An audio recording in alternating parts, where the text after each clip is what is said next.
روضت في شهريار، روضت في كل غيرة.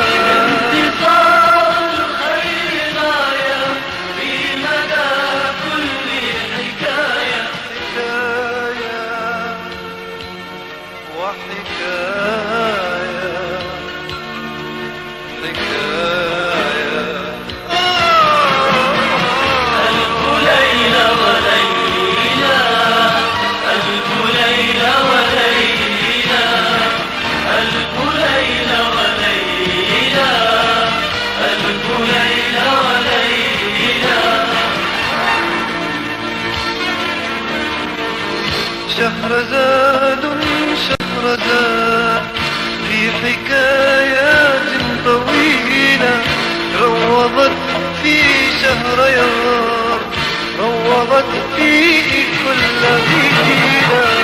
انتصار الخير غاية في مدى كل حكاية، حكاية وحكاية حكاية. ألف ليلة وليلة، ألف ليلة وليلة، ألف ليلة وليلة، ألف ليلة وليلة.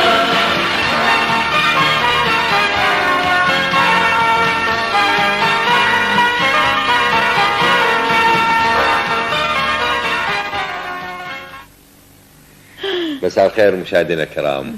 تعلولة عراقية جديدة ضمن يوم رمضاني جديد، نتمنى أن نقدم من خلالها ما يمتعكم ويرضيكم بإذن الله.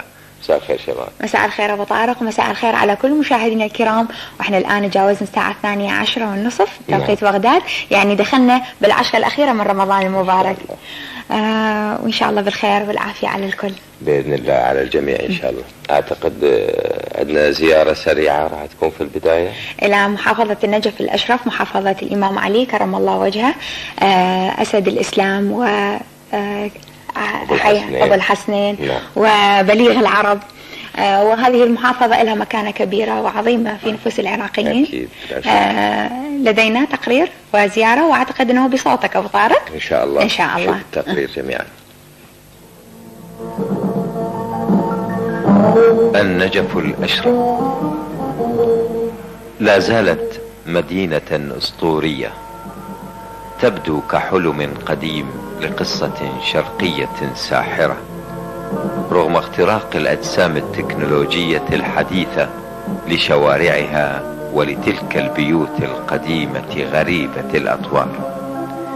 ثم ليست سوى عيون النساء المحجبات الواسعة غامضة النظرة تطل عليك، ثم ترحل في زحام الأسواق الفائضة بالحجيج المتلون بأزياء شعوب شتى في كرنفال غير منظم، ولكن في القلب يتسق موحدا خفق مقدس بحب الإمام وبغبطة الدنو من مرقده.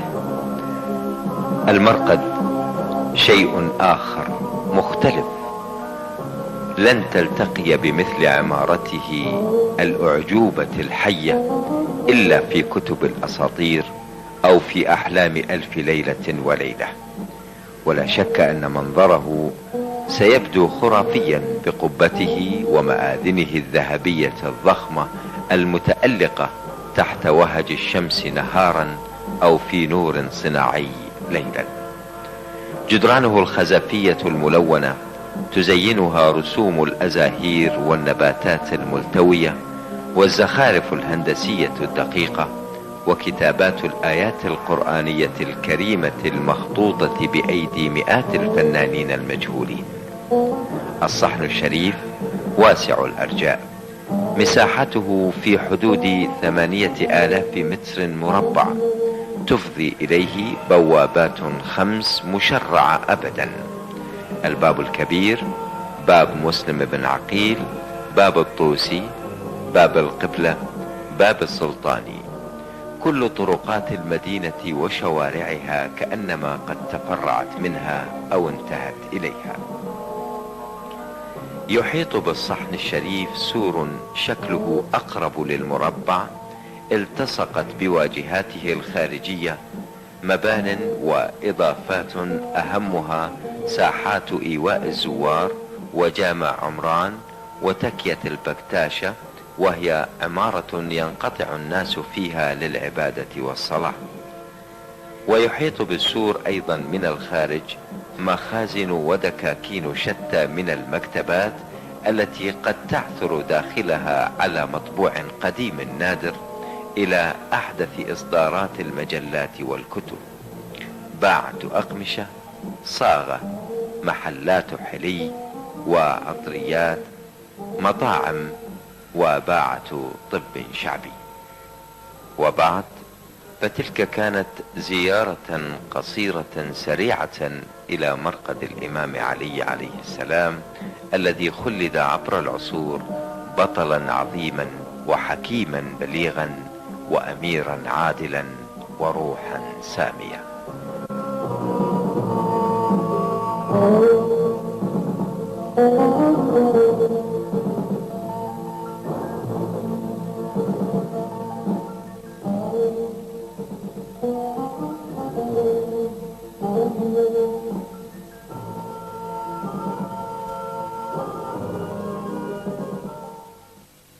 مشاهدينا الكرام، تعودنا أن في بداية كل تعلولة يكون إفطارنا مع أي عائلة عراقية، مع إخواننا وأخواتنا، آبائنا وأمهاتنا في إفطارهم، نتقاسم معهم رغيف الخبز السفرة العراقية. السفرة العراقية حقيقة كان المفروض يكون لنا تقرير آخر وإفطار جديد، إلا أن لكثرة الطلبات على ما قدمناه في الحلقة الماضية مع آبائنا وأمهاتنا كبار السن في دار المسنين، جت طلبات كثيرة على إعادة هذا التقرير، لذلك راح يكون إفطارنا للمرة الثانية معهن في دار المسنين.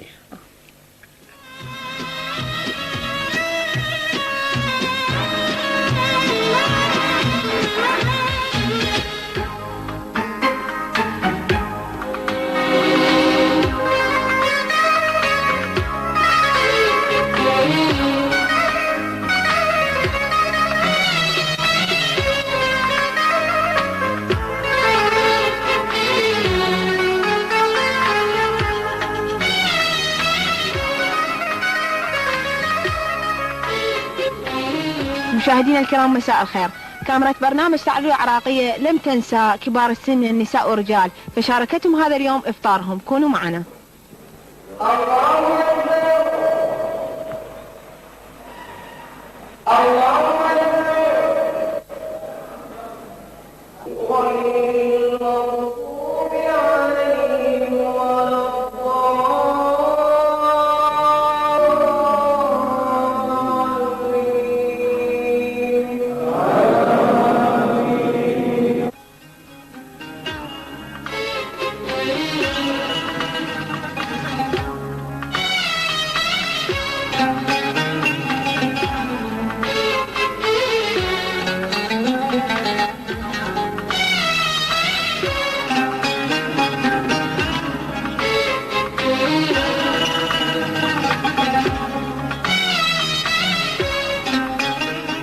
دار رعاية المسنين إحدى الدور المشيدة في بغداد اللي عددها 4، واحدة في الموصل وواحدة في كربلاء وواحدة في البصرة.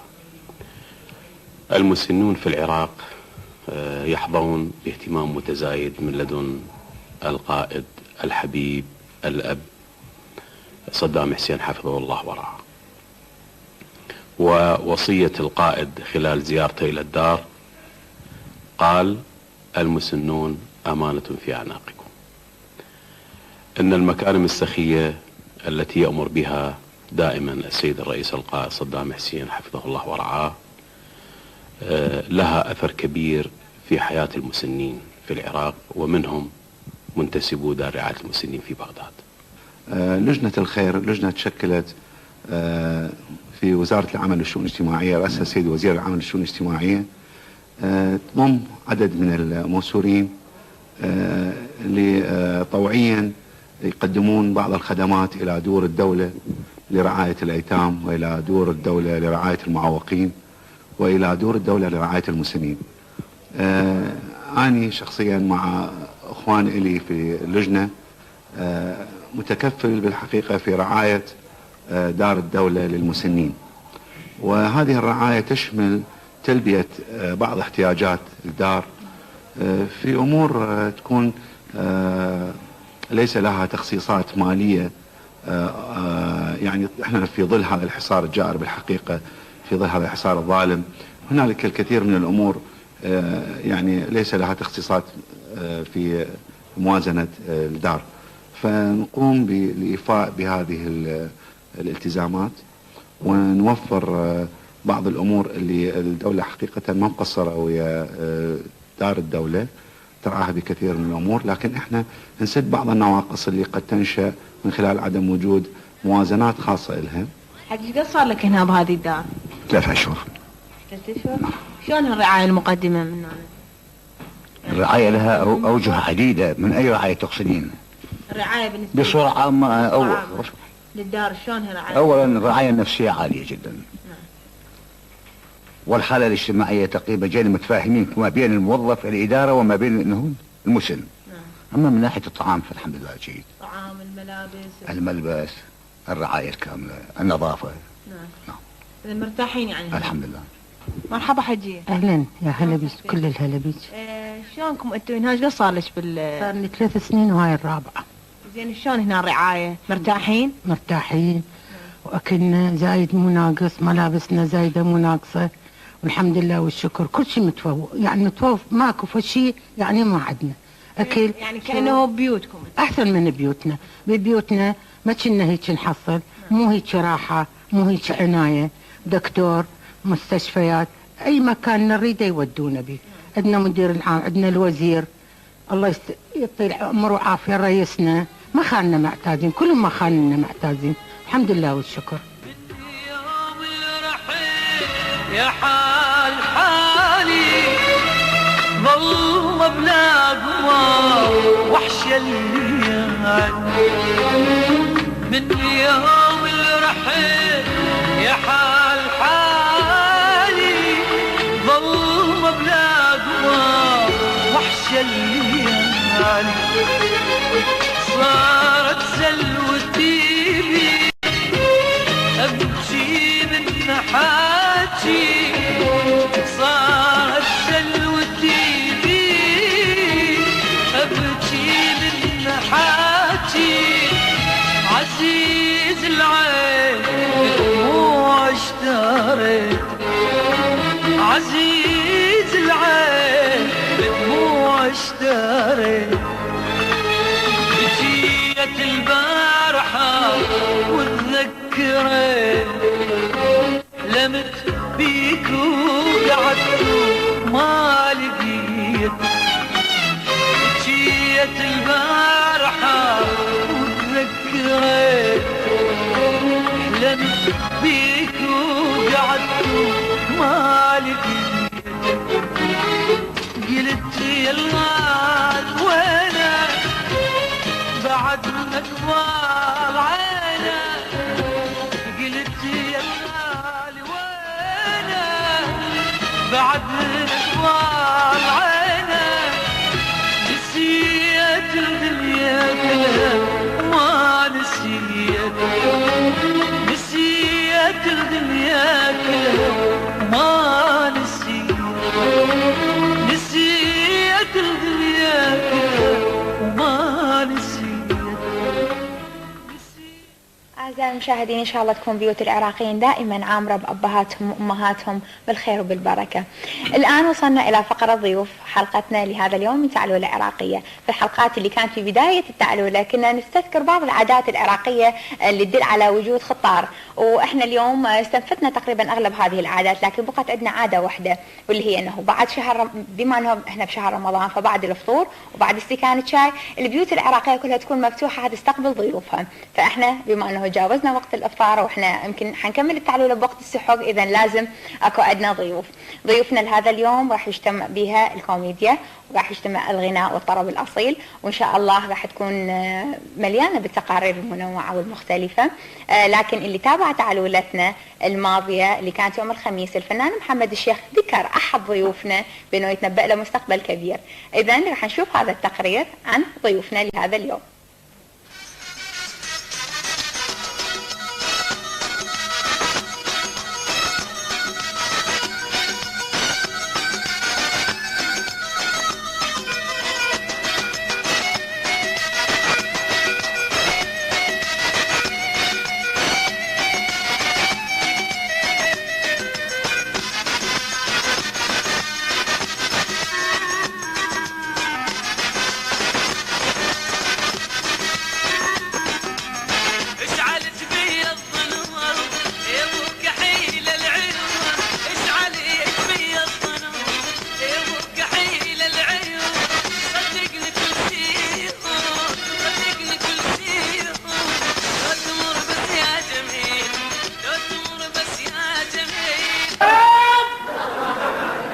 هاي شبيح؟ بس هلال قربنا كبرنا من ذاك الصبوع ليس خالني يوم لك حجينا ومن حجينا الروح راحت قبل لا نحكي بيك الدمعة طاحت. حجينا ومن حجينا الروح راحت قبل لا نحكي بيك الدمعة طاحت. او نول وانا بسكوت ردت ما اسمع الصوت. يا مريم اربع بالعونه ولد الحق حولين مريم. ايه مريم يا ايه مريم عمو فد وحده يا عمو تومو عرف تشوي هاي كده. تفضل داخلي لك وحده تلفون ما اريد. لا مو هذا. او نول وانا بسكوت ردت ما اسمع الصوت. او نول وانا بسكوت ردت ما اسمع الصوت. وانت بعين دمعة شلون اضمك. وانت بعين دمعة شلون اضمك. ادري كنا نحكي وجابه واسمك تمنيت القلب ساعتها يمك.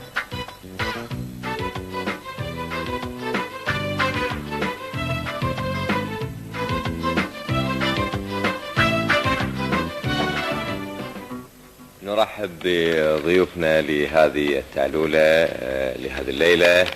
معنا ضيفان، الفنان خليل إبراهيم، أهلا وسهلا بك. بك أكثر وطار. الفنان محمد عبد الجبار، يا مرحبا بك.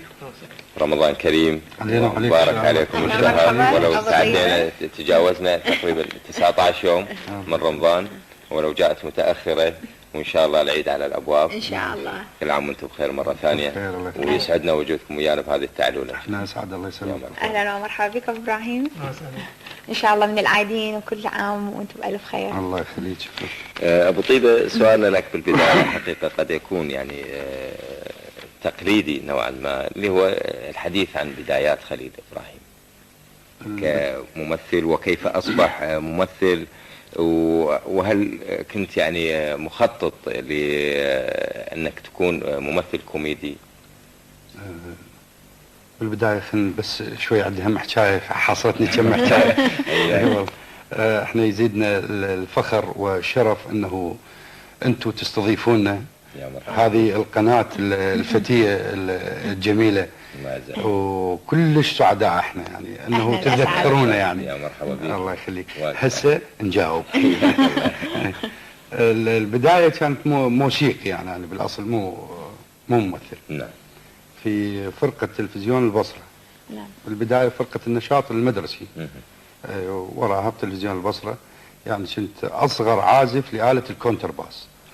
أي عمري 14 سنة. نعم. وأعزف كونترباس، وراها العود. فاستمريت بالموسيقى لحين ما لبست في فرقة المسرح العسكري. نعم. بالخدمة العسكرية. نعم.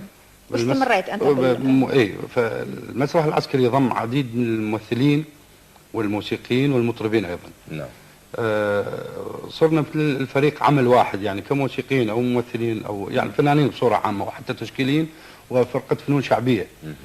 فصارت صداقات وعلاقات، وتوطدت علاقاتنا مع بعض، ومن ضمن زملائنا الفنان المبدع محسن العلي، والله يرحمه جبار كاظم، وكثيرين، أستاذ جواد الشكرتشي، يعني بوقتها كانوا معظم فنانين القطر كانوا بالمسرح العسكري. نعم.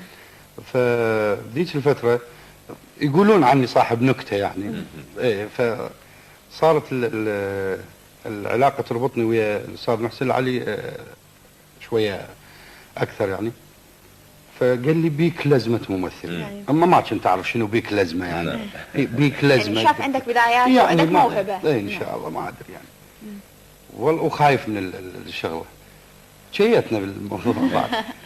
أول عمل مسرحي يمكن المطحنة، وما عاد يقولون كنت زين بيها، ما أعرف، فقالوا عني. إن حقيقة المطحنة ما شفناها. احنا ما شايفين، شايفين بيت خمس بيبان. كنت صغيرة أبو طارق. وتوالت وراها الأعمال، فالحمد لله والشكر يعني الله وفقني. ورا العمل الثالث مسرح كان دورك كوميدي يا أبو طيبة. اي كوميدي. يعني كان مخطط له، يعني ما كان ضمن اختيارك يعني. أنا لا يعني أنا هو لا. يعني اختيار أبو علي. اي محسن العلي. نعم. بس هي لأنه بطبيعة الحال أنه أنا كنت الظاهر وضعي كوميديان، يعني بالنكتة، بخفة الدم، بسرعة البديهية، يعني بالحياة الاعتيادية. فعلى المسرح جربتها. يعني فبالمسرح الظاهر هم كنت زين. أشوى مشينا يعني. وتوالت الأعمال تلفزيون، والحمد لله والشكر. مو ركنت الموسيقى، ولكن يعني مجال المسرح حسيته شوية يعني أوسع إلي، ولقاء مباشر مع الجمهور. وبصراحة يعني المسرح يعني فن المسرح وفن التلفزيون والسينما زادني ثقافة يعني. بصراحة يعني خلاني أنا كلش نهم بالقراءة، يعني أنا حتى ما أعرف أنام إذا ما أقرأ. ممتاز. كتاب قرأته شنو؟ والله هسه اللي دا أقرأ به كتابين، موالات بغدادية عن الزهيري ونظمه وشلون صار، والرواية الثانية لماركيز الحب في زمن الكوليرا. اي الجابريل ماركيز. ابو علي، اهتمامك بالشعر هل نابع مثلا بالنسبة لسيري اللي يقول عنه هذا الاهتمام، يعني لكونك انت مثلا تعزف على حاليا العود وتغني مثلا؟ لا هو ما له علاقة، بس هي تطلع أكثر يعني بس حتى تضمنها تقول لك يعني بلكي منا نطقطق لنا لحن شوي نطير أبو جاسم. إن شاء الله. الفنان محمد عبد الجبار، حضرتك أنت بالوسط الفني منذ 10 سنوات، لكن بآخر 3 سنين برزت في الساحة الفنية العراقية المحلية. سبب تأخرك بالشهرة ومن ثم سريعا ظهرت؟ وماكو تأخير، تدرج. أشوفه أحسن من ما. نعم، يقولون من يصعد بساعة يعني ممكن ينزل بساعة. صعود بسرعة. مثل ما طار طير المرتفع إلا كما طار. يعني رحلتك الفنية ايش قد تقدرها الآن أبو إبراهيم ولا أبو جاسم؟ أبو إبراهيم أحسن. أبو إبراهيم. يعني بدأت من الطفولة. نعم. يعني على مستوى أقصد واسع، مثلا على مستوى المعرفة بالنسبة للجمهور. لا، على 5 سنين هيك 3 سنوات. آخر 3 سنوات هاي. نعم. البرزت أكثر من ما بالسابق. ممتاز. كنت مخطط بصورة جيدة لهذه المراحل 10 سنين الأخيرة اللي احترفت بها الفن والغناء، كنت مخطط لها من ناحية التلحين، من ناحية تعاملك مع الشعراء الشباب؟ أكيد. يعني صار عندي مثل ما يقول التماس بالشعراء بالملحنين، مخالطة بهم أكثر. نعم. احنا حقيقة بودنا أن نقرأ الفاكسات لأن نعم. جاتنا مبكرة. الحمد لله. نحسد نفسنا أبو طارق. لا إن شاء الله ماكو حسادهم، وتواصلهم مستمر معنا بإذن الله، وهذا ثقتنا يعني حقيقة وظننا بهم. وعلى ما نقرأ احنا الفاكسات أتوقع هناك اتصالات سابقة من حلقات سابقة مجهزينها الأخوان، يعني على ما يجهزونها احنا نقراها الفاكسات. لدي فاكس من صديق البرنامج صدام جميل القيسي من الأعظمية من بغداد. يقول بسم الله الرحمن الرحيم إلى قناة العراق الفضائية شمس الفضائيات برنامج تعالوا العراقية، السلام عليكم، رمضان كريم وكل عام وقائدنا وشعبنا وأنتم بألف خير. أطلب أغنية أسأل للفنان هيثم يوسف وأهديها إلى ريم في اليمن وإلى كل من أحمد مهدي في دبي وأحمد عادل بابان في أبو ظبي وأخي صبري القيسي في محافظة البصرة والمصور علي البدري في الفضائية وجميع طلبة معهد الفنون الجميلة قسم الخط والزخرفة وأساتذة المعهد وجميع الأهل والأصدقاء والمقدمين شيماء وعبد الحكيم زعلان. شكرا جزيلا للصديق صدام جميل. لدينا فاكس من النرويج إلى بغداد الحبيبة من الصديق مرتضى جليل الربيعي. بسم الله الرحمن الرحيم، كل عام وأنتم بخير والعراق بألف خير. سلامي إلى كل العراقيين من شمال العراق إلى الجنوب وأقول لهم كل عام وأنتم بألف خير إن شاء الله. شكرا جزيلا. أما بعد تحياتي إلى برنامج تعالوا العراقية وسلامي إلى الإعلامي الكبير عبد الحكيم زعلان والمذيعة الرائعة شيماء عماد، شكرا جزيلا، وإلى الضيوف الكرام والعاملين في هذا البرنامج. صيام مقبول لكم إن شاء الله. لكم يا أيها العراقيين الأبطال الذين نرفع بكم رؤوسنا بين هذا العالم ونفتخر بكم يا من صمتم 10 سنين بأكملها، صمتم عن كل شيء من أجل العراق ووحدة أرضه ومن أجل عزة العراق العظيم. هنيئا لكم يا من أثبتتم للعالم أجمع أن العراق عراق العرب وعراق الحضارة. سلامي إلى ابنتي سارة ووالدتي الغالية وإلى كل من يحب العراق. هذا ولكم جزيل الشكر والتقدير، والله يرعاكم ويرفع عنكم هذا الحصار الظالم إن شاء الله. إن شاء الله، والعراق يستاهل أكثر وأكثر يا صديقنا مرتضى. عموما الآن بالإمكان أن نستمع إلى المكالمات الهاتفية. عني سيادة الرئيس صدام حسين حفظ الله مناسبة شهر رمضان، وأني الشعب العربي والشعب الإماراتي والقناة العراق الفضائية بكم وياكم وليد السحاب من سوريا. قدم تهنئة القناة الفضائية العراقية وللشعب العراقي ولست أمل خضير، ونطلب من عنده موال عن الأم وهديه لكل أم بالدنيا، والله يعطيكم العافية. أنا عمر سعيد عناية من الأردن، بقدم التهاني إلى الرئيس القائد صدام حسين وإلى الشعب العراقي الصامد في أرض الصمود وأرض المجد والعزة والكرامة، وإلى اللقاء إن شاء الله. مساء الخير يا زملائي الأعزاء، تهنئة لشعبنا القدير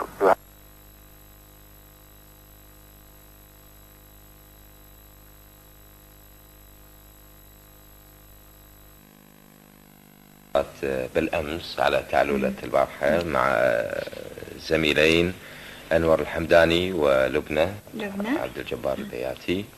نعود مرة أخرى إلى ضيفينا، نتحدث الآن عن الصوت الجميل اللي يمتلكه الفنان خليل إبراهيم والعزف الجيد، المقدرة على العزف. لماذا لم تصبح مطربا؟ يعني مع أن بداياتك مثل ما تفضلت كانت العزف على الكونترباس وأنت في عمر صغير، لماذا لم تصبح مطربا؟ طارق خاف هذا السؤال مو إلي خاف لمحمد، مو الصوت الجميل والله اثنينكم يعني اليوم أنت حتنافس محمد؟ لا مستحيل، لا أبو جاسم أنا صوته بصراحة أعشقه، يعني الأصوات النادرة جدا جدا جدا يعني. إذا من حق عليك هم أيضا اليوم أبو إبراهيم أن يستمع إلى صوتك. لا احنا نغني، بس الإجابة على السؤال لا هو أن أكون مطرب يعني مفردة مطرب صعبة، بس أن أكون مغني محتمل يعني. أي لأن المطرب يعني إذا أنا مطرب ودي عصافي شو نقول له؟ لا مو بس مغني. أي وبصراحة يعني المطرب مسؤولية جدا صعبة أمام الميكروفون، صعبة جدا يعني، لأن أنا عشتها أثناء تسجيلنا لأغاني المسرحيات، يعني البرولوج اللي يصير فد رهبة مو طبيعية بالميكروفون يعني الخروج عن التون، ويعني شغلة مو سهلة أبدا. بس وجدت نفسك أكثر جرأة بالتمثيل من الغناء؟ اي بس انا كلش جريء من بين زملائي بين. بس هذه ابو طيبه يعني محتاجه حقيقه الى تقييم الاخرين، يعني هم يسمعون على اوكي لا انتم تسمعون يعني بس هو سمعنا يعني اول الغيث راسناني. لا نسمع وبالتالي راح ننتقل الى ابو ابراهيم. احنا تعلولتنا ان شاء الله اذا اراد رب العالمين للساعه 3 ان شاء الله. الله كريم ان شاء الله. شعدنا احنا للصبح ان شاء الله. نسوي راسة علفاء بس العود ماكو، يعني لو جايبين العود للاسف حقيقه احنا كان المفروض يكون ويانا العود.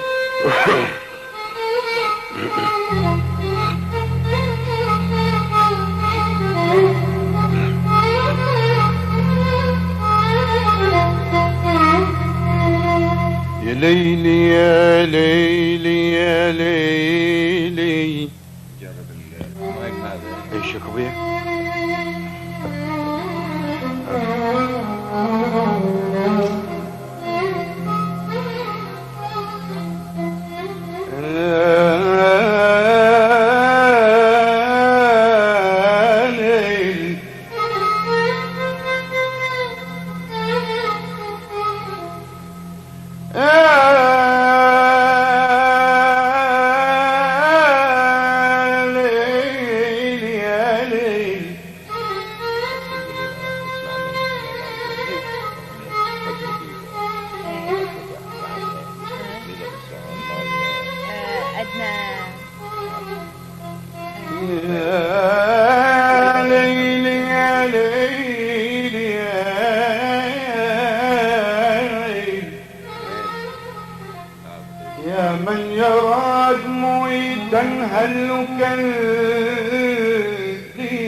من مقلتي وجسمي ذائق السقم، من مقلتي وجسمي ذائق السقم، ريم على القاع، ريم على القاع بين البان والعالم،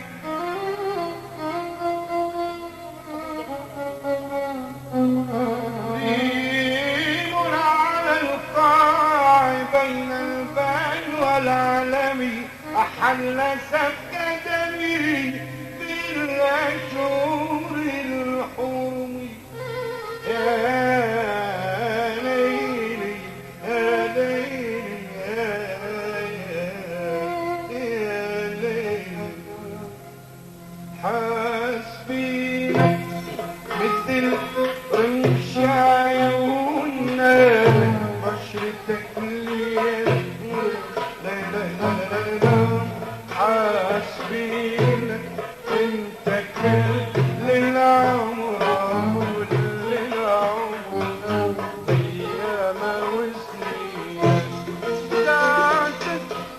ذاك انت جاي حبيبه وسلوى حكينا حاسبينك حاسبينك انت كل للعمر وللعمر بيام وسنين.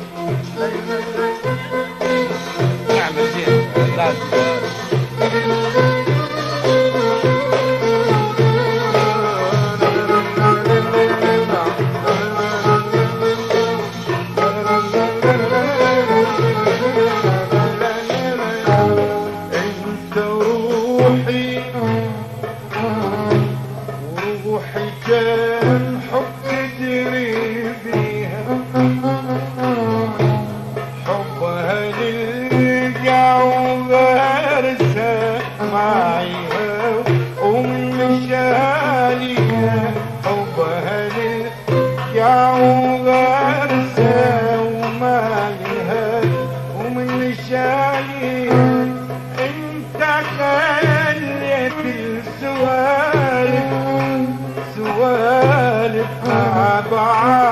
روحي تصاعد خليت السوالف مع بعض روحي قصايد انت ما تمر فيا انت المعي ما انت لو صافت يا طواري يا روحي مثل الناس ما تصيفنا يا انا ترافق انت ما تمر فيا انت المعي ما انت لو صافت يا طواري يا روحي مثل ناس ما تصيبنا يا ناس ترى عاشقين احنا وهو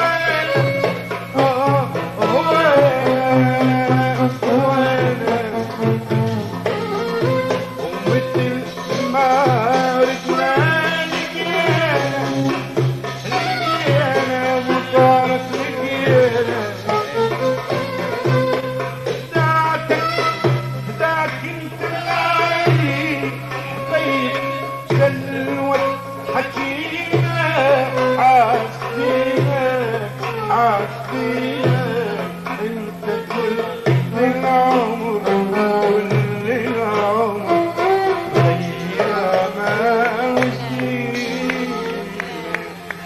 وسنين تحملتوني شكرا لا بالعكس يعني مو رائع جدا.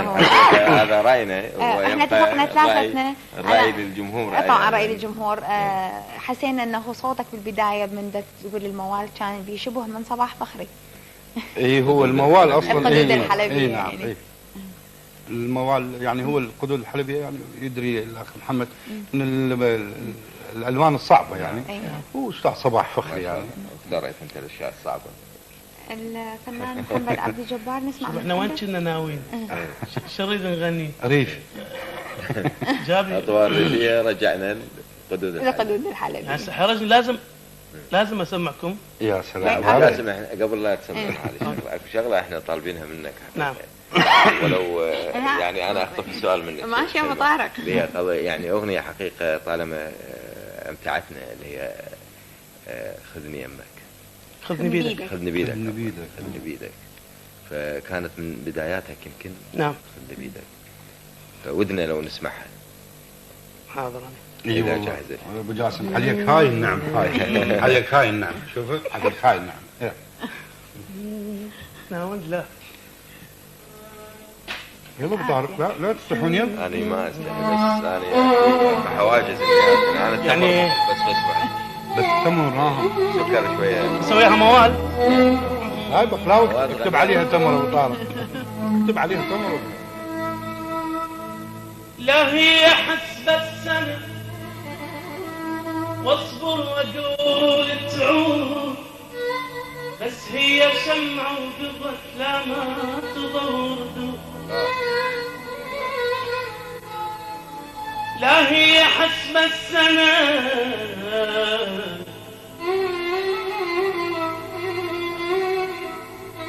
اصبر واقول تعود بس هي شمعة وقضت ما تضر. لا بيك جاية وتجي لا بيك جاية وتجي ولا بي حيل انساك ظليت بس في الحلم يجمعنا انا لا بيك لا بيك جاية وتجي ولا بي حيل ظليت بس بالحلم يجمعنا انا وياك ظليت بس بالدمع ظليت بس بالدمع ملتهي حسن البشر يا زمن من ينتهي وبس انا حسني قصر بس انا حسني قصر كل ما قصة يزود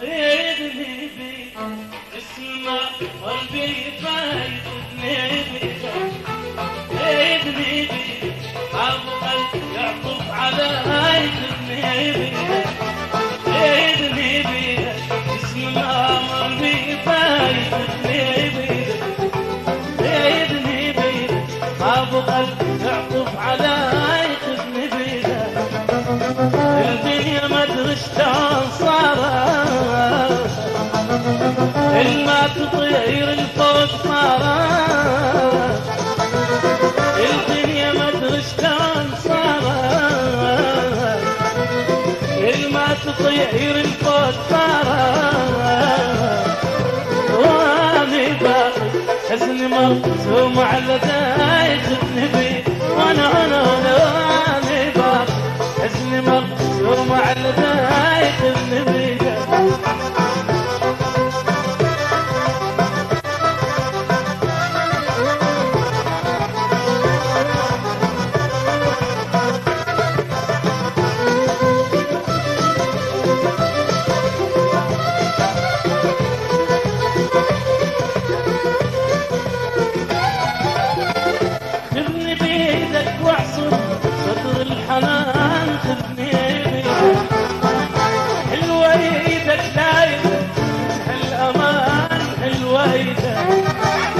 وخذني بيدك واحصر صدر الحنان خذني بيدك حلوة يدك لايدك بدها الأمان حلوة يدك عذبت وانا صغير وتعبت في الحصير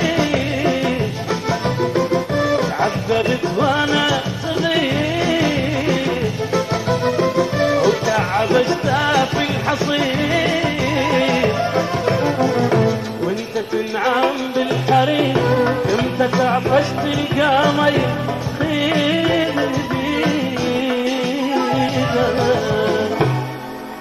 بالمناسبة هي من الحان الفنان القدير محمد الشيخ نعم وكلمات الشاعر الغنائي خضير هادي.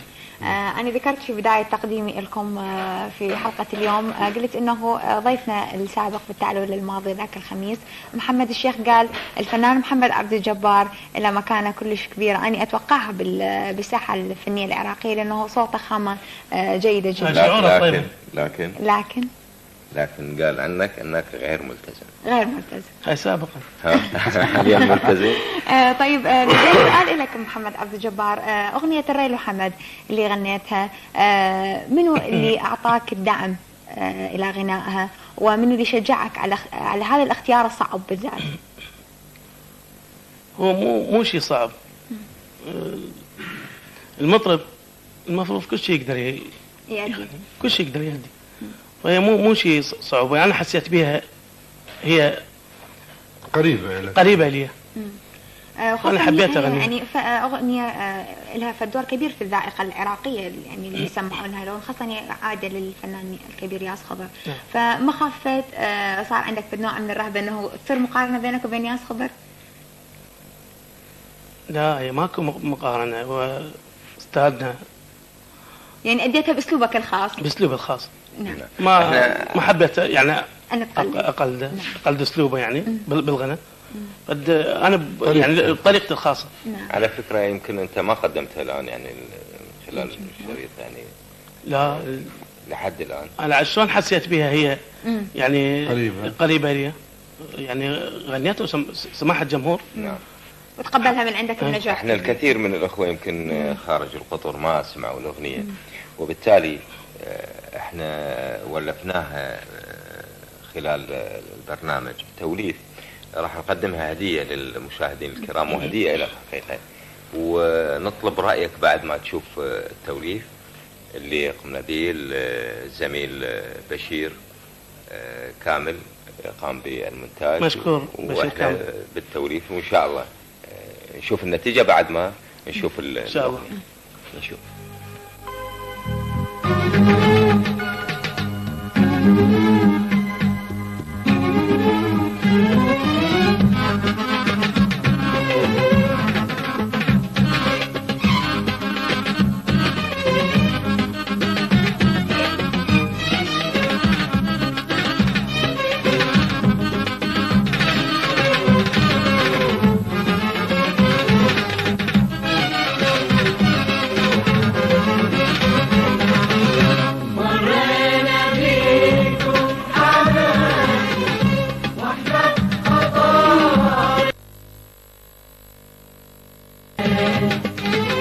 مرينا بيكم حماد واحنا بغطار الليل، وسمعنا ذاك هوا وشمينا ريحة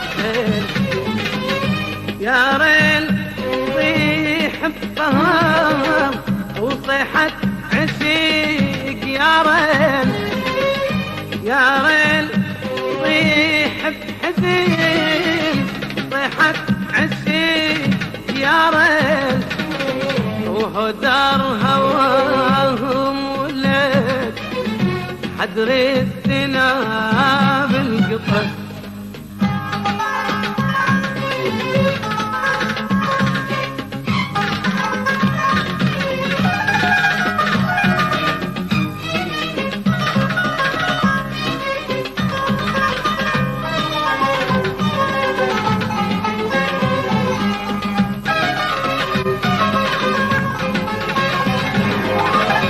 أنا أردلوق الحمد مالوق أنا الغيرة يجفلني برد الصبح وتلجلجي الليرة. أنا أردلوق الحمد مالوق أنا الغيرة يجفلني برد الصبح وتلجلجي الليرة. يا ريل أول ظهورنا العبنا الطفيرة، ويا ريل أول ظهورنا العبنا الطفيرة وهدار هواهم ولد حدر السنا بالقطر. مرينا. رأيك الآن شو تقول محمد؟ كلش جميل. كانت موفقة يعني وفق ما أنت متخيلها مثلا الأغنية؟ لا يعني كنت ما متخيلها هي شيء حلو. الله يخليك. هو حكى مفردة عراقية قالت تخبل. تخبل. أهلا نقول. أبو طيبة، علاقتك مع الجمهور وأيضا نتحدث عن المواقف الطريفة اللي من الممكن أنها تكون قد حصلت بينك وبين الجمهور. بالمسرح أبو طارق؟ نعم بالمسرح ما على المسرح ماكو، لأنه ما ترهم يعني. الممثل على خشبة المسرح اكو عنده جدار وهمي، واللي نسميه يعني بالتسمية الأكاديمية الجدار الرابع يسموه. جدار وهمي تحس انه تشوفهم وما تشوفهم، يسمعهم وما تسمعهم، فما من الممكن ان تشوف الجمهور. بس يعني بعض الأحيان يعني استغلال مثلا موقف معين يعني من خلال الجمهور والرد عليه كذا شغلات يعني توظيفها يعني من خلال اي تصير هي نوبات نخترقها احنا يعني بصراحة. نعم. نخترقها بس بحدود المعقول يعني تصير. خارج المسرح. خارج المسرح يعني بالتلفزيون. اكو يعني طرائف تصير. يعني بالمسرح صارت مرة مرتين فد شغلات هيك الطفل ثبرنا ثبيرة منطانة ما فك يعني مثل قلت لها دز قيمة 100 تحكي يعني تصير هيك هذا نوبات نخترق الجدار. هذا يقودني الى سؤال انه تخترق هذا الجدار اللي هو الجدار الرابع مال المسرح. خروجك عن النص او نقول توظيفات الحوار حسب ما تسميها، توظيفات الحوار لصالح الفنان نفسه ولصالح الجمهور اللي داخل المسرح، الى اي مدى ممكن تستخدمها كفنان كوميدي؟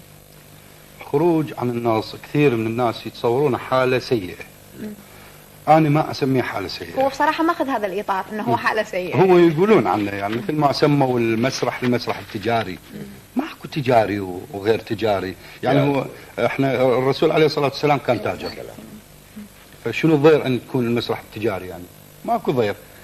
وحتى يعني المسرح الجاد السادة ربما يعني ينظرون لها عفوا أبو طيبة على أن المسرح التجاري هو الضحك من أجل الضحك، يعني دون وجود مثلا مضمون أو شيء أساسي. احنا نشوف المسرحيات المصرية كثير، مو نشوف المسرحيات المصرية. طالع بالتلفزيون عمل مصري جاد مسرحي، كلها شعبية، يعني نسميها شعبية أفضل من ما أن نمسخها ونسميها المسرح التجاري. لا، المسرح الشعبي الكوميدي خلينا نسميه هيك. فالخروج عن النص حتى لا نخرج عن الموضوع، حتى لا نخرج عن النص ظاهرة صحيحة.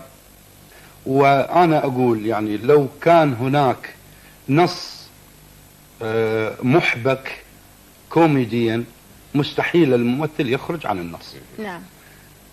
لكن تحس انه ابو طارق النكته تقال ما تكتب. صحيح. يعني انت هسه من اكتب لك نكته وتلقيها بالقاء كتابه وتلقيها ما تضحك، لكن ان تسولفها انت تحكيها ايه تأديها بالضبط. نعم. يعني حتى الكاتب من يجيب النكته مكتوبه لازم. واحيانا وهي مو سهله ابو طارق، يعني الخروج عن النص ابدا مو سهله، بس على ان يكون سرعه بديهه، سرعه بديهه بالضبط معينه متكامله حتى وبحدود النص، ما اخرج عن النص وما اخرج عن رضا المخرج وما اخرج عن رضا المؤلف كذلك. قناعتي وقناعة المؤلف اخذ من عند، احاول انية الشغلة استدركها انه بيها مجال ان المخرج او المؤلف يرضون بيها مجال، بس ان ارضي ضميري وان تكون الاضافة اللي اضيفها ما تخدش حياء الجمهور، لان الجمهور يعني امي اختي يعني اكيد مو، فان نخدش حيائهم ما نخرج عن النص بالحدود الغير معقول، يعني اللي قلنا يخدش الحياة. أبو طيبة ذكرت مساء تجارة وغيرها، هذه يمكن نربطها احنا بالسوق. السوق. فلذلك راح ناخذكم في جولة إلى شارع النهار، ولكن راح نختار مكان أو قد يكون مو في شارع النهار، اللي هو محل فضيات حقيقة، نتعرف على الفضيات من خلال هذا التقرير اللي راح نشوفه.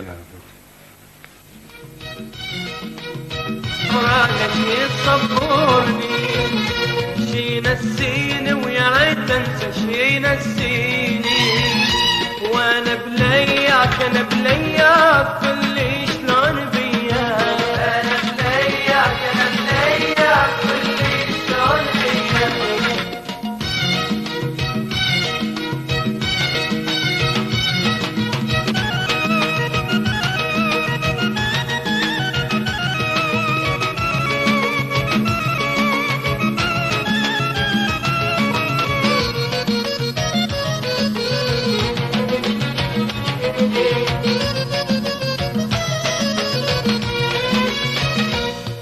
أتذكر سوالفنا وأتذكر حاجينا، يمر العيد لا ترجع الغالي وتجينا.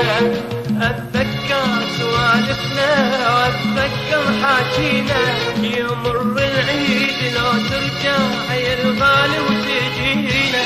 تعال انت فرحنا وفراقك حزننا، تعال انت فرحنا وفراقك حزننا، وانا بلياك انا بلياك كل شلون بياك. هذه عودة مرة أخرى، لدينا بعض الفاكسات. طارق شوية فاكسات. بسم الله. فاكس وعندنا ورا الفاكس هم أيضا فقرة، يلا كمل الفاكس. هم فاكس. من محمد مروان الكبيسي: أهدي تحياتي الحارة إلى مقدمي البرنامج وإلى ضيفي البرنامج خليل إبراهيم والفنان المطرب محمد عبد الجبار، تحياتنا الخالصة لكم وكل عام وأنتم بألف خير. ويهدي أيضا طلبة اللي طلبة الآن في بعد ما أكمل لك الفاكس إلى محمد وإلى نجلاء ومي وإلى أسامة ومحمد ومروان وبشير وبلال ولؤي الكبيسي، ونطلب من الفنان محمد عبد الجبار أغنية لرياض أحمد ويسبقها موال من مواويله الجميلة. ولدينا عتاب معكم لعدم قراءة فاكسنا في الحلقة السابقة، ونرجو أن يصلكم هذا الفاكس ويا محمد عبد الجبار بس انت وبس.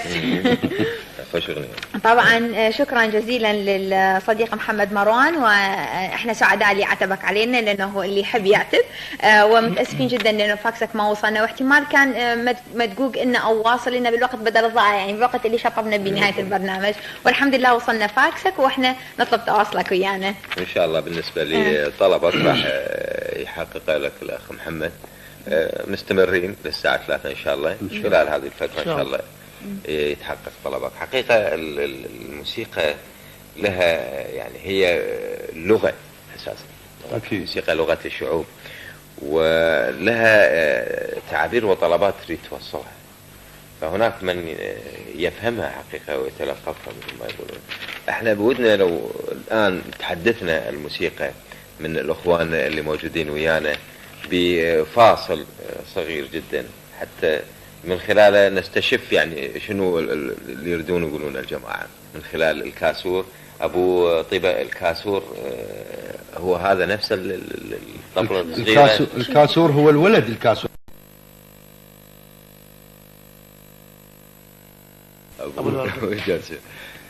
الزنبور تسمية حديثة صار الزنبور. نعم. بس هي الخشبة. هي الخشبة مثلا خشبة اللي يعزفون بالضبط. نعم. الخشبة أو الكاسورة. كاسورة. بس الكاسور هو يقوم بعملية. هذا حد معلومات يعني القضية. نسمع من الأخوان الآن شيء.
تعيشون ما قصرت. مؤيد وحسام صحيح، شكرا جزيلا لكم. لدي سؤال الآن. حضرتك محمد عبد الجبار من محافظة العمارة. نعم. فاحنا عرفنا الفنان خليل إبراهيم من محافظة البصرة. بالأصل لا. سكن البصرة فترة 22 سنة يعني. طيب ممكن نسمع فد شيء عن إذنك أبو طارق؟ نسمع فد شيء عمارة لي. ما يقول بسته. ماشي. بسته العمارة. تحية لأهل العمارة. اتفقنا يعني إن شاء الله السهرة والتعلولة طويلة، بس احنا اتفقنا أن هناك راح تكون مثل مناجاة بينك وبين محاورة. أنا المحاورة يعني يعفيني يعني من عندها، لأنه أنا بصراحة يعني الطور الريفي. لا هو يعني تشجيع للاستمرارية في شو اسمه البهرزاوي. البهرزاوي. يعني ايه بهرزاوي كمقام، لأنه ايه كمقام يعني. بس بالنسبة لأطوار الريف لا البهرزاوي. لا ما أنا ثقافتي فرنسي. نسمع شباب.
أخذنا وياه همزي أنا أخذته ورحت همزي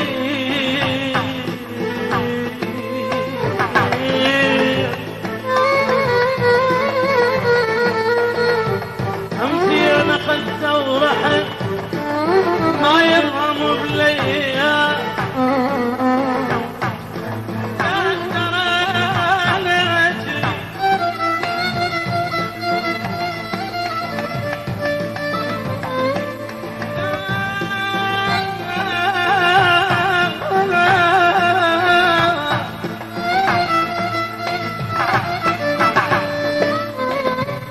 لا ترى ناجي لا ترى ننساك حسيت علم طفات من قلت لك الله يعبر وليلي على بطيء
كذب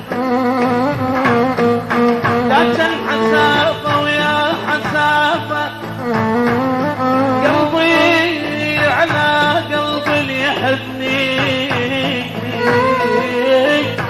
قلبه ولبي من صخر مرمر ما ظل شي يا خوتي غير صيح الله او سالني دموعي سالك او انت قلبك وانا او سالني دموعي سالك او انت قلبك وانا ذابت رسومك بالدمع واحترق قلبي ويا الشارع ذابت رسومك بالدمع واحترق قلبي ويا الشارع وارتحت وهين راحت وارتحت وهين راحت سالني دموعي سالت وانت قلبك وانا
لدينا كمية من الاتصالات الهاتفية.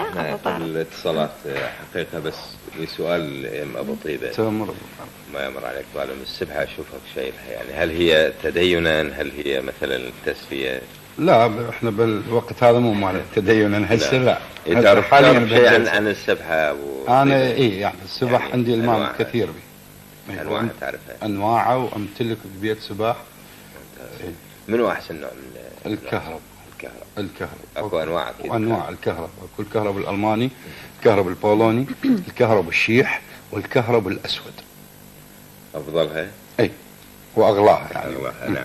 على فكرة ترى السبحة يعني استخدمت في بداية الإسلام أداة للتسبيح، ويرجع استخدامها إلى بداية عصر الإسلام الأول، حيث ذكرت بعض المصادر ان استخدموا نوى التمر، الزيتون عفوا، التمر بداية كان نوى التمر، واستخدموا ايضا العقد، يعني يعقدون الخيط ويعقد يعني كان بالخيط. اي بالضبط عقد. حسب ايضا معلومات هناك حتى الديانة المسيحية طائفة الكاثوليك ايضا كانوا يستخدمون السباح، كانت هناك 50 عقدة من السباح، واحدة كبيرة والاخرى صغيرة، وحتى ايضا الراس البوذيين كانوا ايضا يستخدمون السباح. عموما احنا نريد ناخذكم الى هذا التقرير. هذا قبل الاتصالات؟ قبل الاتصالات اذا كان جاهز التقرير راح ناخذكم الى السبح وانواع السبح، راح تشوفونها قدامكم ويعني تقرير ابو 3 دقائق 4 دقائق ما شاء الله. نرجع وياكم مره ثانيه. تألقت السبحة من جيل الى جيل، وأصبح لها روادها وتجارها وصناعها، وأصبحت أشكالا وأنواعا مختلفة، واستخدموها للتسبيح والذكر، في حين استخدمها بعضهم للتسلية. وبحكم العادة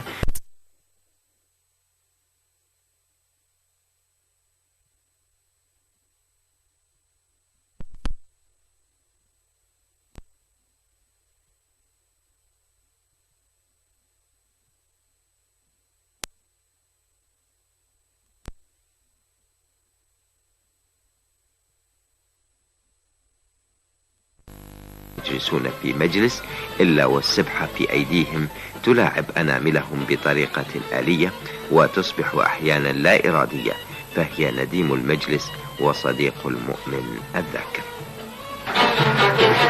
واجب عيني تباريك يا حبيب واجب، واجب بالروح اشريك يا حبيب واجب، واجب عيني تباريك يا حبيب واجب، يا الحبك هين وهين واقرب من رمش العين، يا الحبك هين وهين واقرب من رمش العين، ما حد قالك يا زين، ما حد قالك يا زين، على عينك حاجب واجب.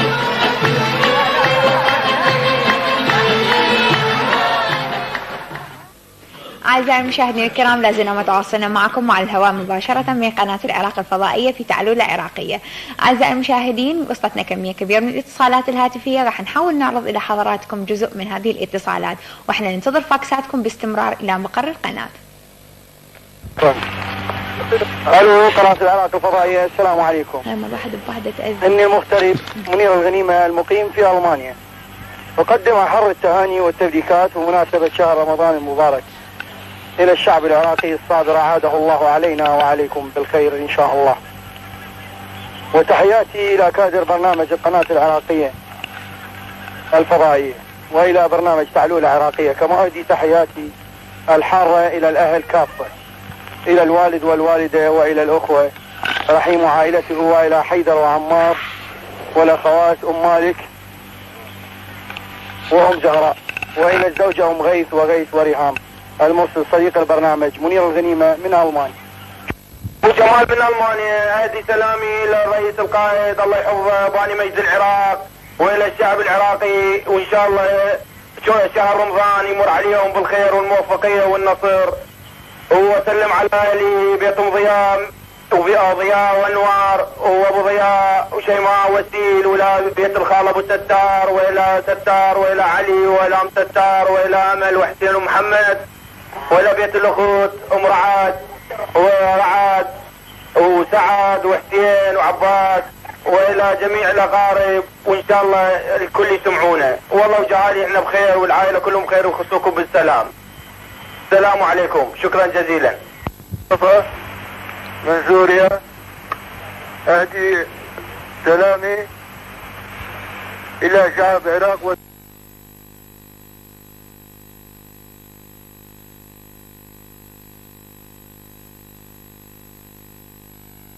سلم عليهم كلهم.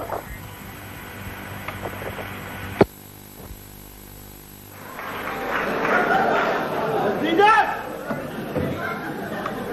برنامج كبيرة ما نعرف شو تريد هسه؟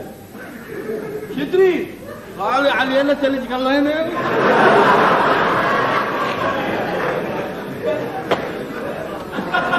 ان شاء الله هاي عتيقة، ايه قديمة بابا هاي. عتيقة ثلج الله هنا يا خليل. سمع خاتد من يمتى؟ من شال بعير صعاب.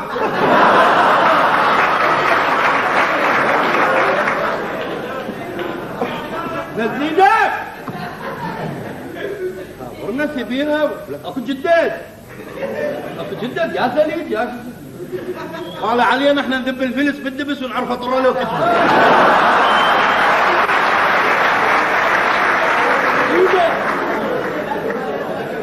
هاي جديدة يا اخي ثليج، وقال لنا تراعد فيها ورنا كبيرة والله خبها القميص بعمل شي مزرعة يقول قميص هذا شي أهلا ومرحبا بكم ونحن متواصلين معكم على الهواء مباشرة من قناة العراق الفضائي لنكمل لكم تعرضتنا العراقية لهذا اليوم. طوال فترة نشرة الأخبار أو موجز الأنباء كانت هناك كمية كبيرة من الاتصالات الهاتفية نسمعها معكم. وأنتم بخير الفضائية العراقية.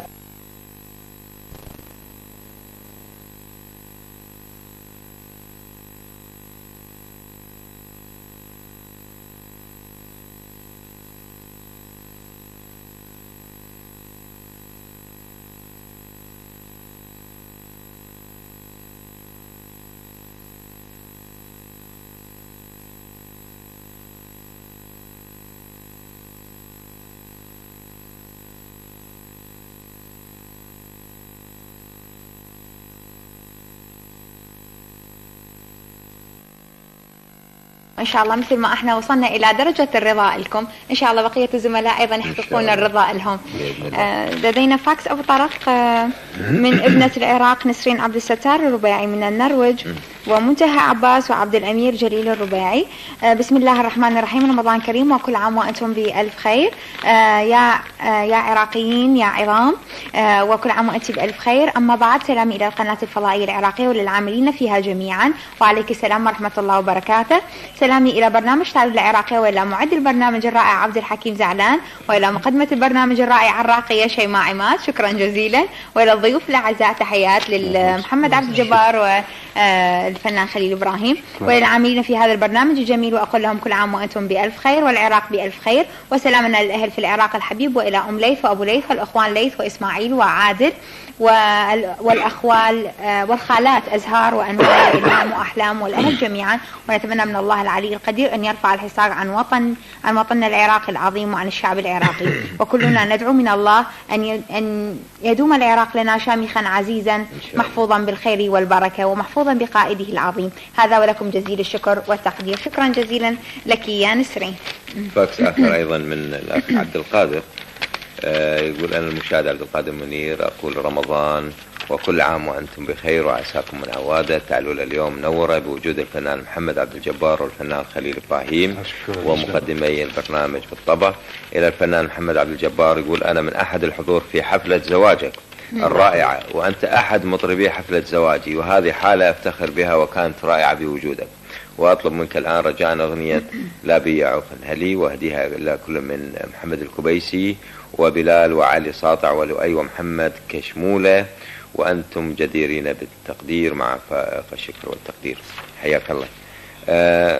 نرجع إلى ضيوفنا حقيقة مرة أخرى ونسأل أبو طيبة، الخروج إلى المسرح العربي أبو طيبة، هل هناك محاولات، ومع من تتمنى أن يكون لك دور تمثيل؟ والله أستاذ عبد الحكيم، هو أمنية كل فنان عراقي يعني أن يطلع يعني عن النطاق المحلي أو القطري يعني. يطمح كل فنان يعني.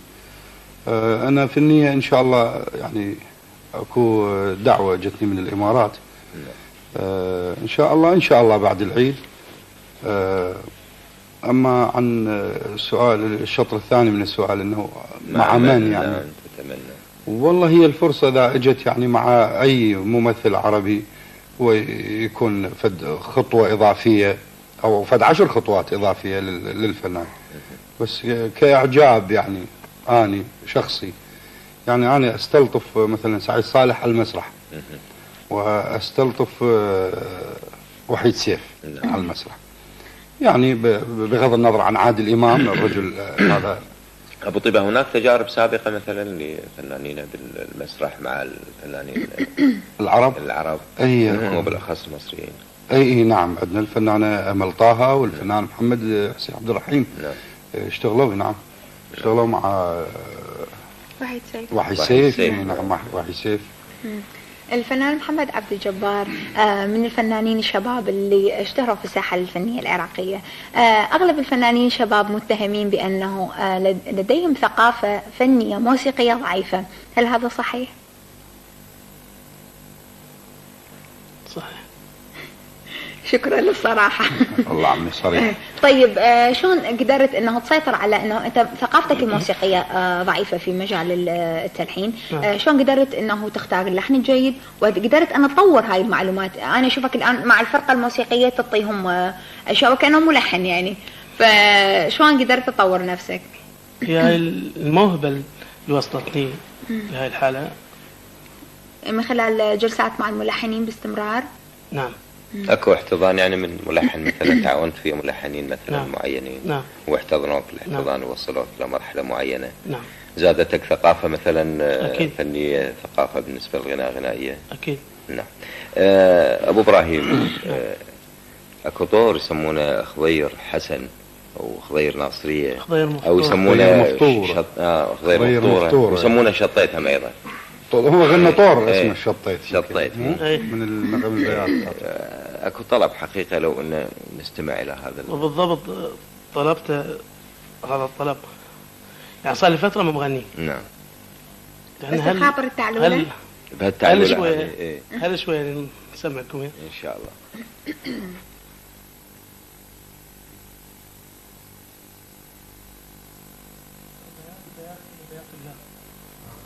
بس الموال.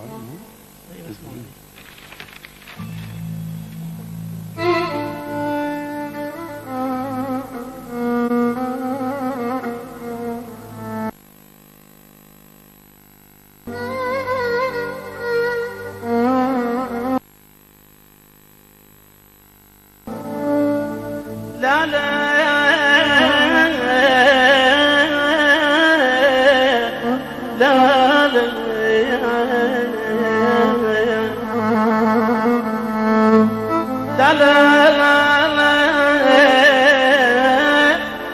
لا لا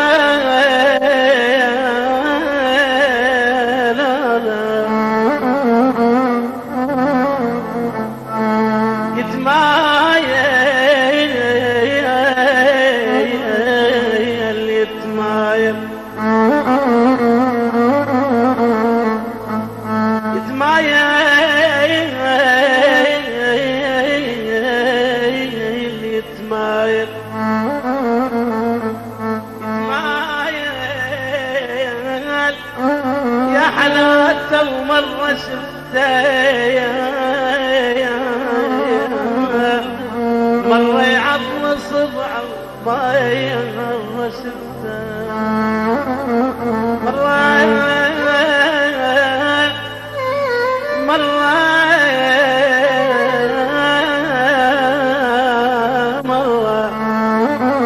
يتمايل يا حلاته ومرة شفته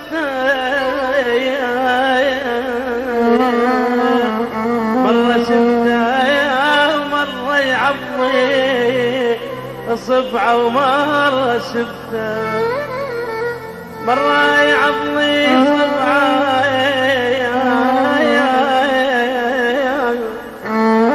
مرة يعضي صبعه ومرة شفته مرة شفته عسل يا طعم شفته من رشفته عسل يا طعم شفته من رشفته سبقنا ونزلت دموع بدي.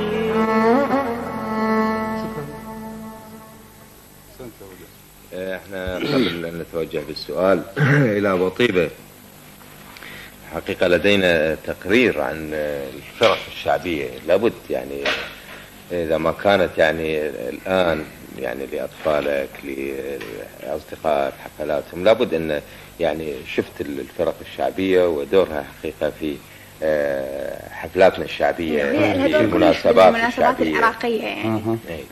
فشنو ذكرياتك عنها مثلا؟ شنو يعني المزيقة هذا نسميها المزيقة لو يعني أنا من كنت يعني عازف صغير لو يعني لا أقصد بالفرق الشعبية اللي هي اللي شو يسمونها قرقيعان الطبل والهذا يعني ذكرياتك فرق الأعراس الشعبية. فرق الأعراس والله ما عندي ذكريات وياهم يعني ما يعني يوم الزفة ما جابوا بالختان احيانا يجيبونهن، احيانا يجيبونها مرافقه زفة العرس. يعني ما عندي اي ذكريات باشوفها واروح ومتونس وحالي حالهم واقمز بنصهم، ما ادري شو يعني. المهم انا بس من اسمع صوت هاي الترامبيت يمكن ايه اكيف. ليش يعني يطشون واهليه شيء الزرع انا يا موسيقى ما هو حجك ليش الواهليه معناتها بالمفردة العراقية. ابو طارق يجوز الهواية من المشاهدين العرب ما يعرفون شنو معنى الواهلية بالمفردة العراقية، يعني شوكليت والفلوس وحامض حلو، مرات حتى شكر،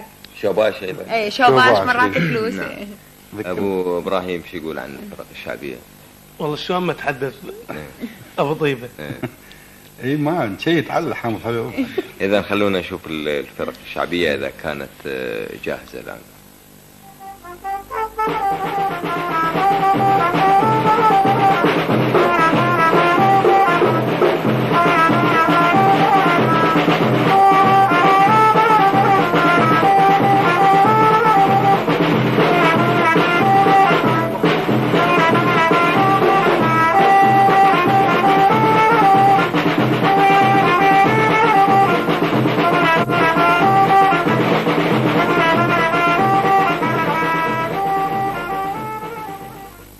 أحبة المشاهدين، من الظواهر الموسيقية في مدينة بغداد وجود فرق الموسيقى الشعبية التي بلغت درجة من الشعبية بحيث انتشرت في محافظات القطر بعد أن كانت مقتصرة على مدينة بغداد فقط.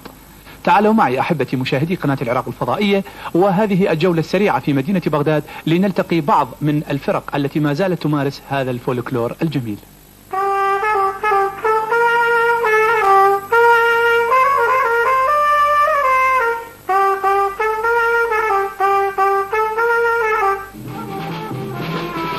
السلام عليكم أحبتي مشاهدي قناة العراق الفضائية. من الفرق القديمة التي ما زالت تتواصل مع هذه الحرفة الشعبية فرقة حسن وكريم المتواجدة حاليا في منطقة الفضل في بغداد. السلام عليكم. أهلا وسهلا. الأخ كريم، ممكن تحدث السادة المشاهدين عن طبيعة عمل هذه الفرقة وهذه المهنة بالذات؟ والله عمل هذه المهنة بالذات هو الأفراح، من عدة مناسبات يعني الوطنية والأفراح المدنية.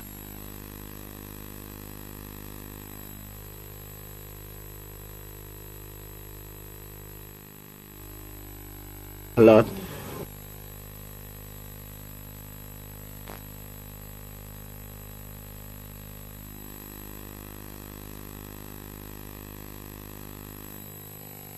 السادة المشاهدين عن الآلات اللي تستعملوها في عزفكم بالأفراح.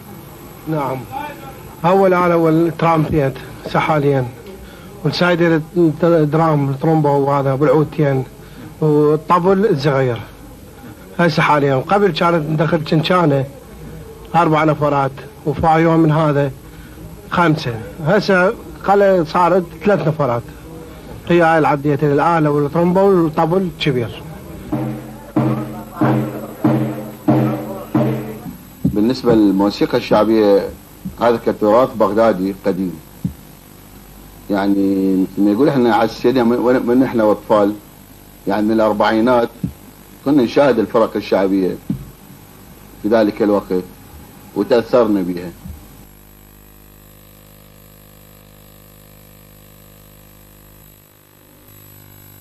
مال فرقة قدوري، فرقة ابن كوران وفرقة خلة اللي موجودين دولة مشهورين. وبالنسبة للآلات اللي كانوا يستعملوها هي هاي الآلات الترامبيت، الكلارنيت، الصنج، السايد رام، والطبل الكبير كان يستعمل.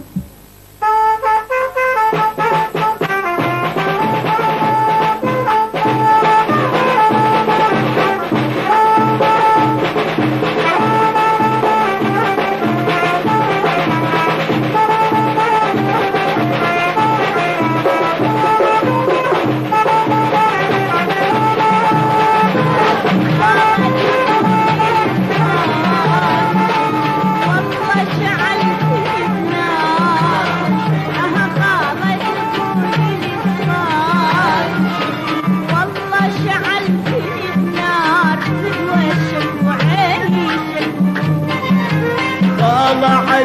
الله سمعتي خبر محبوب قلبي عني متنفر الله عليك الله سمعتي خبر محبوب قلبي عني متنفر قلبك عليا يا حبيبة انكسر قلبك عليا يا حبيبة انكسر ما يهمني خلي يروح والله ترتاح من هذه عودة مرة أخرى بعد التقرير اللي شاهدناه. واليوم محمد إبراهيم فقط مندوب رياضي وأنا ما شفناه بتقرير آخر. محمد إبراهيم ناصر ما قصر ويانا بهالتقرير الحلو عن الفرق الشعبية. الفنان خليل إبراهيم، أريد أسألك عن ذكريات الطفولة في رمضان. في رمضان أي بالذات يعني بالذات قبل شيماء انت يا موديل اولا؟ انا 75. 75 لا ما اول عام هاي بعدين طلعتي ولاده زين.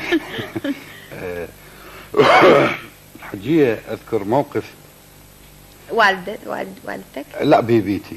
اي بيبيتي كانت تصلي قبل ابو طارق احنا عتق يعني الناس على يعني ايش قد ابو طيبه؟ موديل زين 70. ها انت؟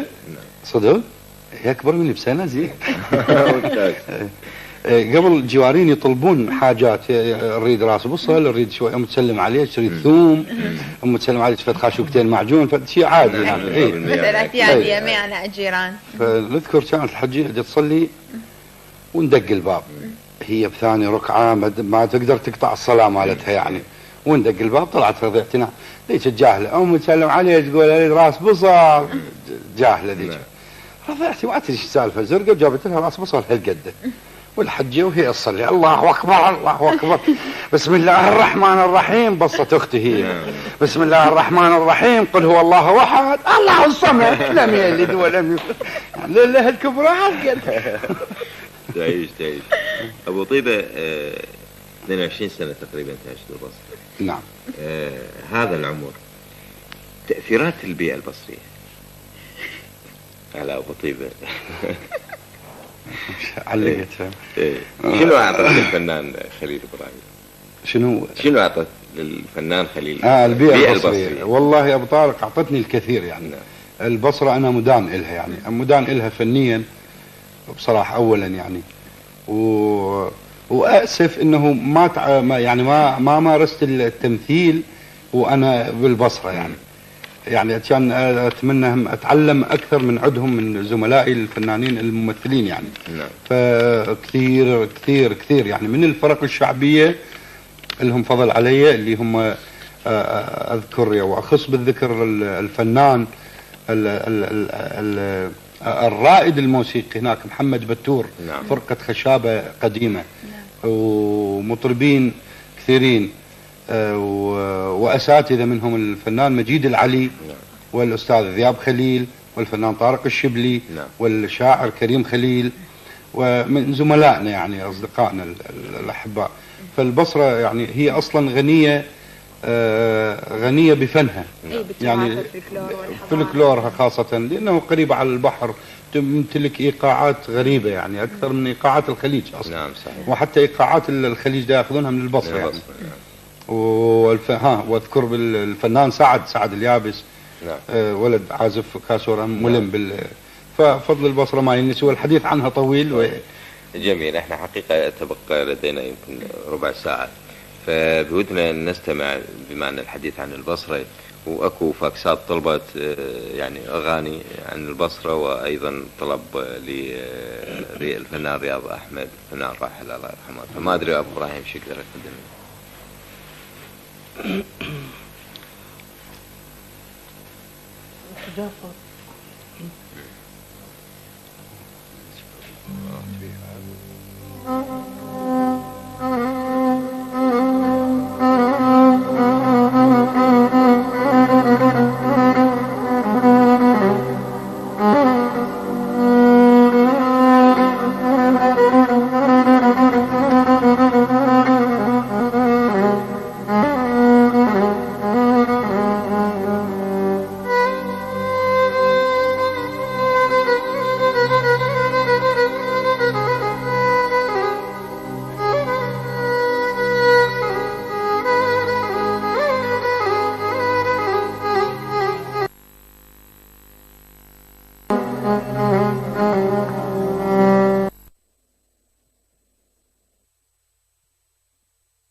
يا بياض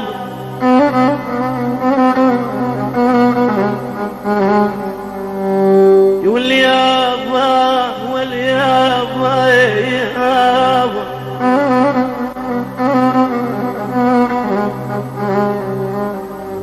موكتها موكتها موكتها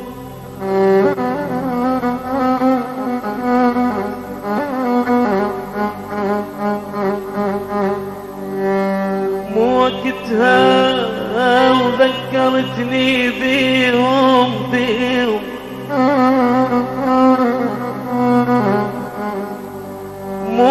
موكتها موكتها وذكرتني بيهم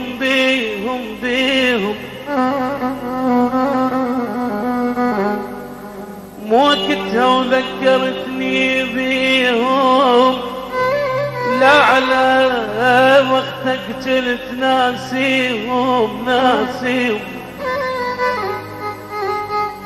يا بتوه قامت يا بتوه قامت عيني عين تغفى توه قامت يا بطارق توه قامت عين تغفى والجرح الليلة يشفى وقصرت لما انجب الطريق موكتها وقلت لي هسه شلونهم يذكرونك لا تنام عيونهم موكتها وقلت لي هسه شلونهم يذكرونك لا تنام عيونهم وقلت لي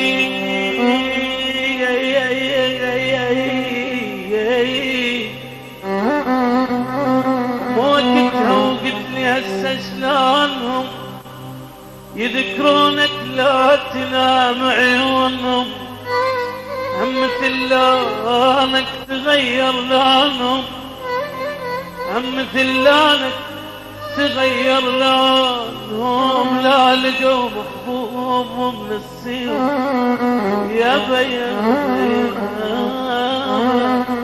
يلف بيان مجرد كلام حكيته ونسيت حبيبي حار على الحب جنين اخ مجرد كلام حكيته ونسيت حبيبي حار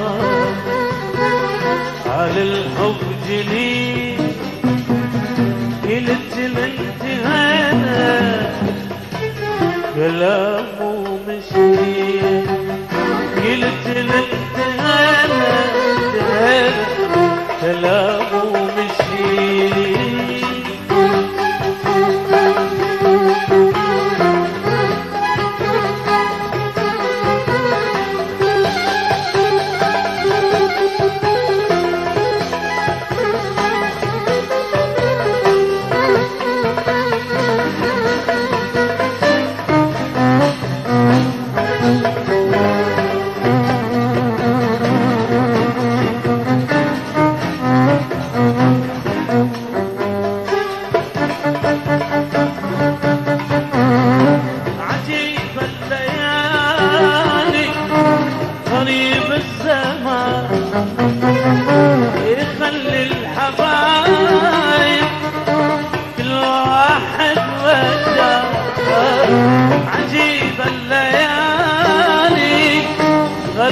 بالزمان يخلي الحبايب كل واحد مكان. يا ريتك تجيني ويردني الحنان، يا ريتك تجيني ويردني الحنان. قلت لانتهينا كلام ومشي، قلت لانتهينا كلام.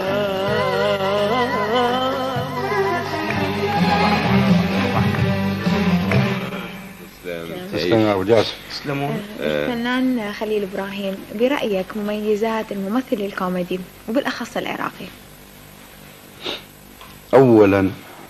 اولا خفيف ظل، اثنين مو ثقيل دم، اي مو ثقيل دم، ثلاثة انه ان يكون عنده حضور، ان يكون عنده حضور، سرعة البديهية، الأخلاق العالية جدا.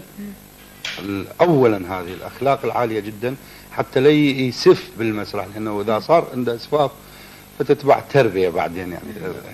أبو طيب يعني أنت صاحب نكتة، تحضرك نكتة الآن؟ إيه نقدر نسمعها إن شاء الله. واحد مقطومة إيده، يعني مرض لا سامح الله فطيروا ايده، ظل تكئيد خطيه. بس هذا المرض العاهه اللي صارت عنده كئبه، تصوت عنده احباط، كآبه، متدمر، ما يعني يعمل نصف عمل ومتاذي كلش. فوصفوا له طبيب، قالوا يا بنروح لطبيب نفساني يعالجك من الالم اللي انت بيه، هذا المعاناه. قال لهم يا ريت يلا مشوا. طب الجسم لقى مجموعة هم موجودين، فلقى واحد يدين اثنين ماكو، يدين اثنين وماكو، هو قاعد ويسوي هيك. كيف؟ قال له تعال، كان تكئيد وكآبة كاتلتني، انت ايدين اثنين ماكو وقاعد تتمرقص. قال له يا تمرقص ظهري يحكني ما اقدر احكي. تسلم. ارجع لي ابو ابراهيم، حقيقة وعدتنا ان سمعنا أدير العين، ويعني ذكرت أن راح تأديها يمكن بطريقة مختلفة. سوي لي هواك صار مقسوم. المقسوم يعني تعطيهم المقسوم؟ لا على الإيقاع.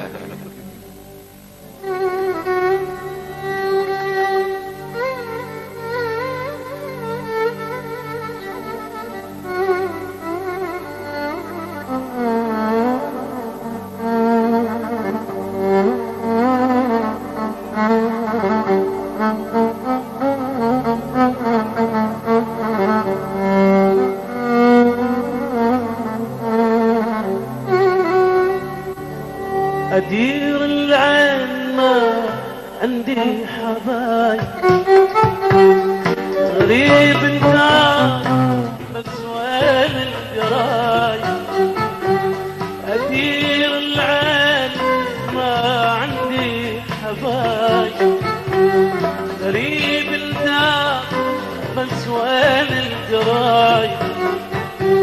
يشوفوني ويصدون على حالي يحنون، يشوفوني ويصدون على حالي يحنون. يا ويل كثر اتحمل مصايب، يا ويل انهدم حالي، يا ويل انهدم حالي. أدير العين عندي حبايب، غريب الدار بس وين الجرايب. غريب الدار ما عندي حبايب، غريب الدار بس وين الجرايب. ويشوفوني ويصدقوني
وجهي وردي